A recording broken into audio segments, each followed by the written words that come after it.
Hey everybody, this is Jim at SP500chart.com using time-honored techniques to understand modern markets, featuring daily technical analysis videos of the S&P 500 index.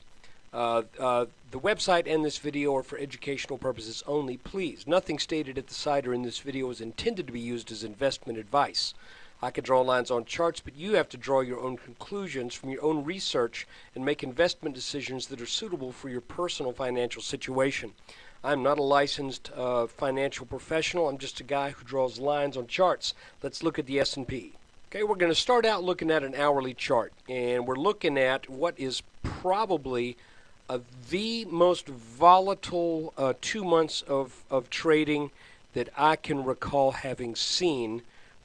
And I say there have been days when there have been more loss per day, and there have been days where where there's been larger percent losses, larger point losses, but on a day in and day out basis of being absolutely whipsawed around on a weekly basis and now on a daily basis.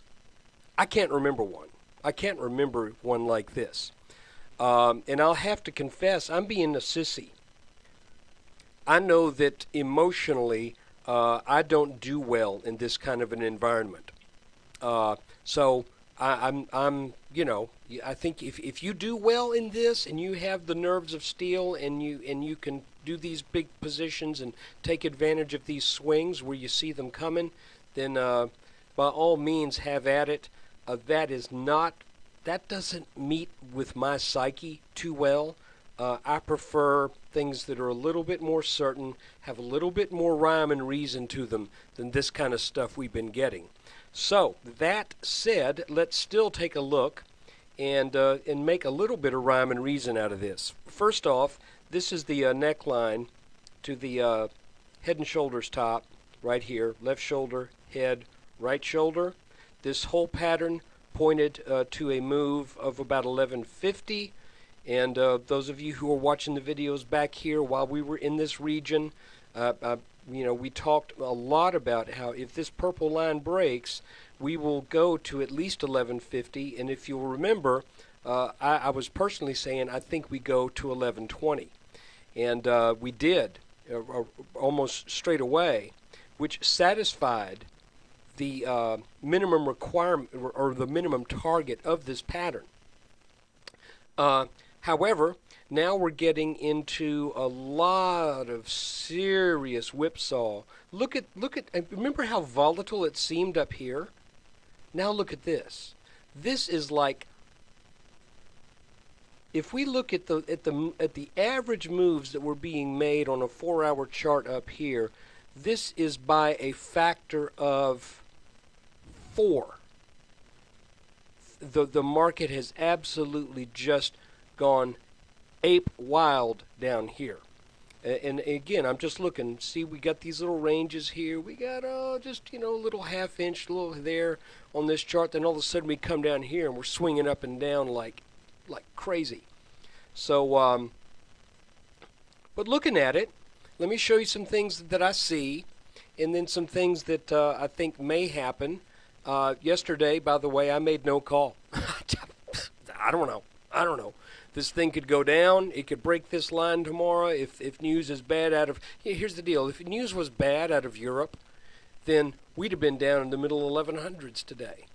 Instead, there's hope, so the market goes up 2%. But let me show you what a few things that I see going on. To begin with, this pattern has made a series of tops. Even despite all of this volatility, the tops have been pretty well marked. The problem is there's also been a lot of volatility around and underneath those tops. But right here, for example, back in August, there was a broadening top right here. Lasted for what? Almost a week. We get into the end of August, in beginning of September, get another broadening top. First week of September, or maybe the second week, I don't know where the calendar broke. Yes, second week. We made a little head and shoulders top, sort of, right here. Then a double top. And all of these worked just the way they should have. Okay? Every single one of these signaled a downturn. Here, double top. Once that line broke, significant downturn. Then we pulled back to that neckline of the double top. Another significant downturn. Now what happened that was surprising is that when we got down underneath this line, I thought that was all she wrote. I thought we were headed for about 1,040 minimum, but instead the market bounced strong at about 1080, came up, came down again, and then just absolutely with a vengeance climbed back above this line and has now taken out an orange line that I think is technically significant, drawn from the last part of the right shoulder of this head and shoulders pattern and this peak right here. And I'm choosing this peak here because it's the peak that came before this extreme low. And we will talk more about that later. But anyway, as we look at all of these different tops, let me go back to the 1 hour chart. As we look at these different tops, you see that this one lasted almost a week, about a week, and whatever we're doing here has now lasted for a good solid week and a half after it started to look like a top. And this also looks like, it's not a perfectly formed, but this looks like a broadening top. Now the question is, with the broadening top, where does it finally turn over? I really was kind of thinking it would after the third touch, because that's kind of a like here 1, 2, 3, but it looks like it's going back for more.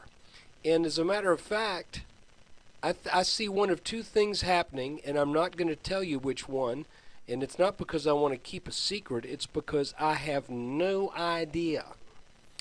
But I will tell you this. As long as this thing keeps bouncing off this line, I think eventually it's going to get up to 1272.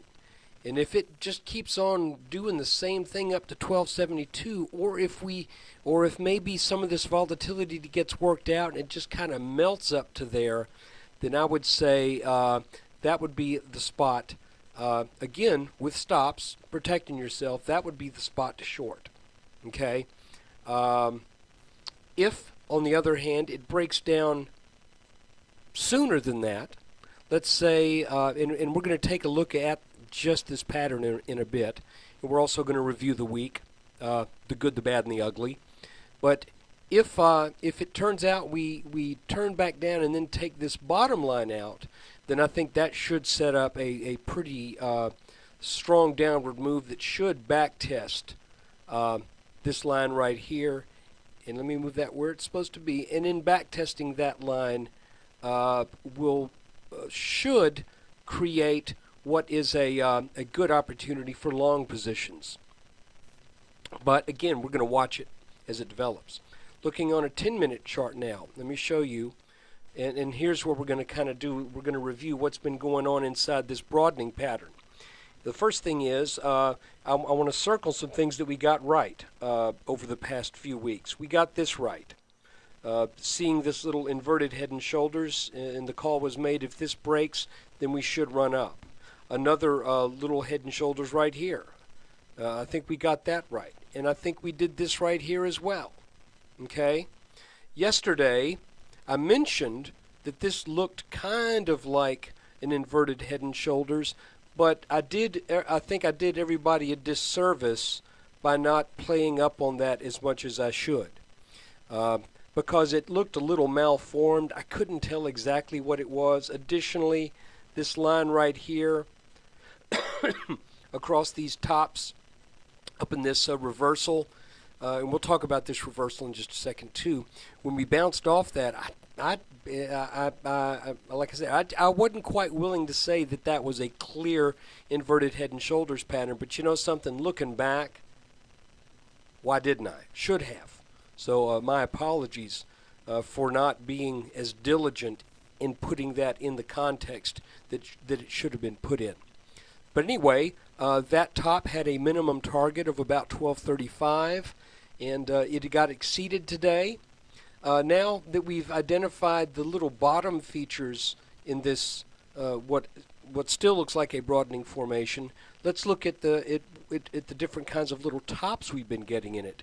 Here we got a broadening top, broke down, pulled back to the neckline, got slammed back down.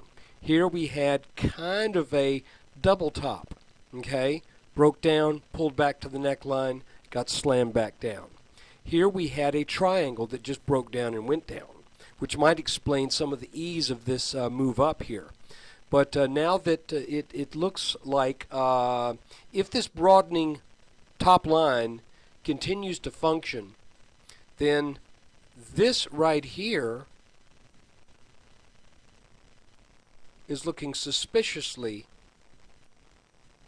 like the same kind of setup that we had back here. Okay? We will not know until we bounce off of that blue line again, potentially, or take out that level right there.